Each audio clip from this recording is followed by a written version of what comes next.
قدام هالواقع المرير فعلا يا خي فرج ما هيك؟ فرج نعم. اهلين خي فرج. اهلا. رب يا رب يا رب. قدام هالواقع المرير يا خي فرج، الله ناعم علينا بنبتة بتقضي على الطائفية بساعة الساعة. خلينا هلا عم نتناقش ما هيك؟ ايه تفضل. الله يخليك يا رب. هالنبتة خي فرج يعني كيف بدي اوصف لك؟ فعال كتير ضد الطائفية، وخصوصا يعني اذا مسكر كل الشبابيك. فبيستغرب الواحد ليه مانعينا فيك تقلي؟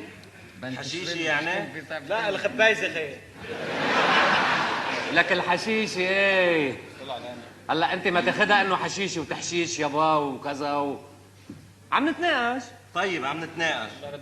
والله العظيم كل سرك تحشيش كان يركب من جميع ما في ملل يبقى حاوي، وكلهم جالسين مثل افضالكم متعاطفين، وهالطوايف برا نازله تحلوش ببعضها. في احلى منها؟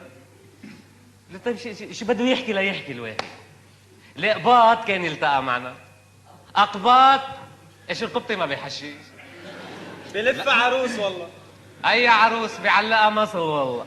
لا يا ابو ليلى، انت بيتهيأ لك هيك لانك بتبقى محشش. على الحشيشه الانسان ما بيكون واعي مزبوط يا ابو ليلى. شو عرفك انت؟ ولا لا هاي شغلة معروفة، على الحشيشة ما بيكون واعي الشخص. وبلا ما يوعى شو المشكلة دخلك انت؟ إذا بده يوعى ويشوف الإسلام والمسيحية كيف نازلين تعايش ببعضهم لشو لا يوعى؟ أما مرة حششوني دخت مزبوط وفتل مخي.